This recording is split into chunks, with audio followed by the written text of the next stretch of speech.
Bonjour et bienvenue sur Isobourse. Vendredi 6 janvier 2017, l'indice CAC 40 a terminé la première semaine de l'année 2017 sur une hausse hebdomadaire de 1% à 4910 points.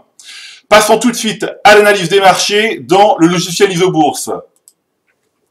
Alors malgré les nombreux événements macroéconomiques et politiques survenus en 2016, l'indice de la Bourse de Paris est parvenu à terminer l'année sur un bilan positif de 4,9%.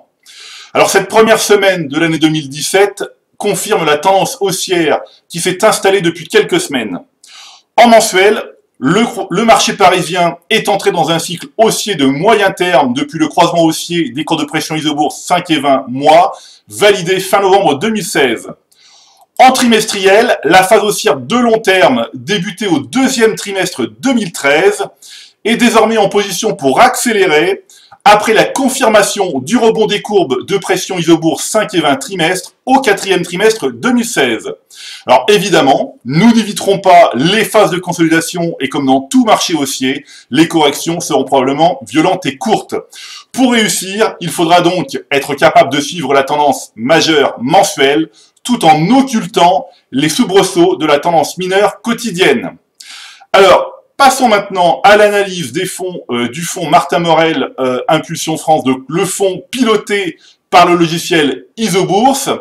Alors le fonds Martin Morel Impulsion France a terminé l'année 2016 sur un gain de 10,65% à son plus haut historique et a surperformé son indice de référence, le SBF 120, dividende réinvesti.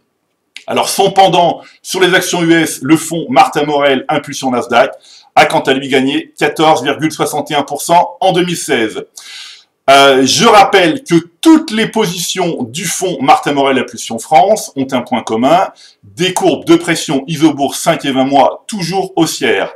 Alors, pour cette première semaine de l'année 2017, de belles hausses se sont déjà concrétisées sur les valeurs du fonds Martin Morel Impulsion France.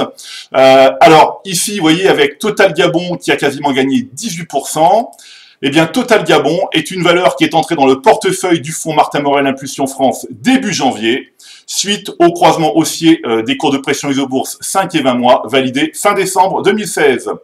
On continue ici avec Valorec, une valeur qu'on suit déjà depuis de nombreux mois, un signal positif validé fin septembre, une valeur toujours en portefeuille et une performance que vous connaissez tous depuis. Ici, eh bien, Peugeot, une valeur qui est entrée début janvier dans le portefeuille du fonds Martin Morel Impulsion France, suite au croisement haussier des cours de pression Isobourse 5 et 20 mois, validé fin décembre 2016. Ici, avec Futuren, une position plus ancienne, un signal validé fin mars 2016, une valeur qui est conservée en portefeuille.